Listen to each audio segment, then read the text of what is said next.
Vous est-il déjà arrivé d'avoir peur? Du noir, du vide, d'attraper un virus, de mourir, la peur d'être seul, d'être jugé, d'être abandonné, d'être rejeté, d'être trahi, ou peut-être la peur d'aimer ou d'être aimé, la peur de l'engagement, la peur du changement, de l'inconnu. Ici Gérard Tremblay, coach et fondateur de l'Académie Noblara. Le sujet de la peur touche des points sensibles de notre vie émotionnelle et instinctivement, des barrières se mettent en place, comme pour nous protéger, fuir ou attaquer cette menace. Pour ma part, j'ai longtemps ressenti un malaise avec ce genre de questionnement. C'est comme si je me retrouvais sans armure, nu, sans protection, bref, vulnérable. Pourquoi avons-nous si peur d'avouer que parfois il nous arrive d'avoir peur? Est-ce la peur du ridicule, la peur d'être jugé, ou bien tout simplement la peur d'avoir peur qui nous empêche de le reconnaître? Quelles que soient les résistances qui freinent notre développement, notre épanouissement, c'est toujours fondamentalement des peurs qui se cachent derrière ces blocages. Le premier obstacle qu'on doit absolument surmonter avant de pouvoir réellement maîtriser la peur est la domination absolue de l'intellect.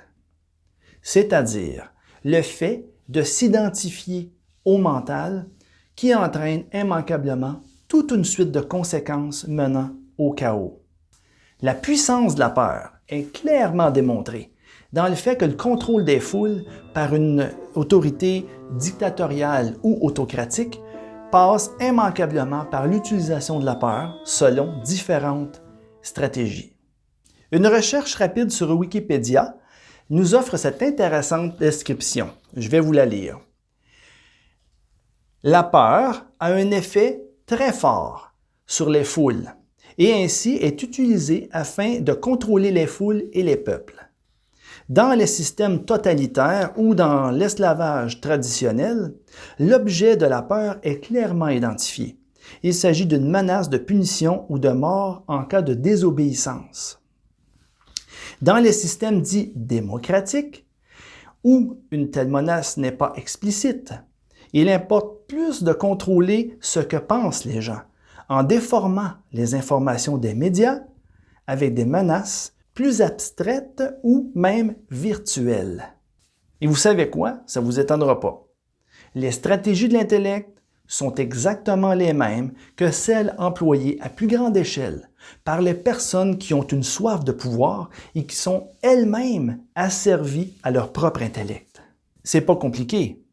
Le mode d'action de l'intellect consiste à isoler l'être véritable de tout apport de force, à couper le contact de la conscience spirituelle et de dire « Je m'en charge tout seul, je suis un Dieu et je n'ai pas besoin d'être guidé par aucune force ou puissance supérieure. » Dans ces circonstances, l'ego ne fera toujours qu'empirer les choses, puisque le contrôle de l'esprit est sa priorité, afin de conserver sa position dominante.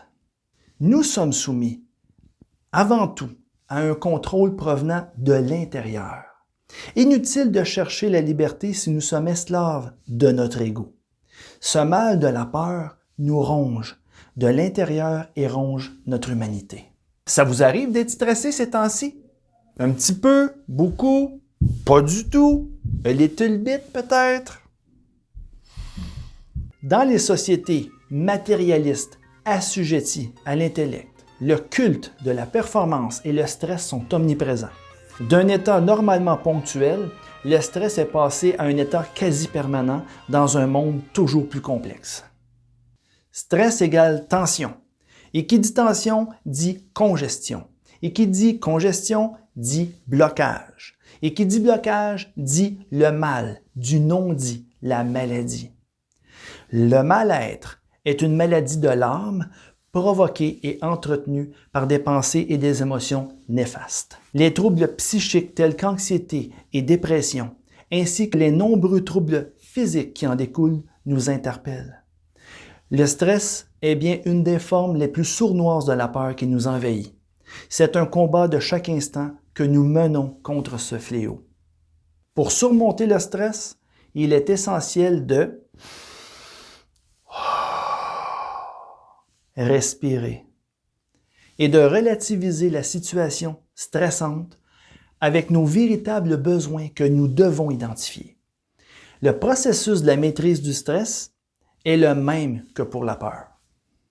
Mais la toute première chose que l'on peut dire, c'est l'importance de prendre conscience de notre état de stress, de pressentir ses effets avec discernement. Rappelons-nous toujours que le savoir, c'est le pouvoir. Alors il faut comprendre. Ensuite, nous allons pouvoir agir sur les causes pour éliminer ou du moins grandement atténuer ces effets indésirables.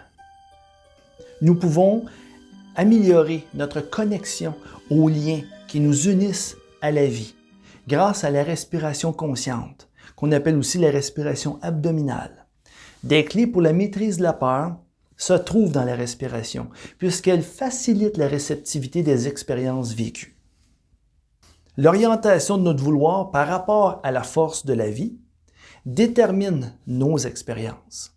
Selon que nous choisissons de vibrer dans l'amour ou dans la peur, nous expérimentons le bien-être ou le mal-être. L'être spirituel que nous sommes a le privilège de pouvoir s'ouvrir à une aide qui se trouve au-delà du moi, à plus grand que soi, à la vie, à cette force d'attraction de la source originelle de l'amour, qui nous procure la sécurité intérieure, la résilience et le courage de tout surmonter.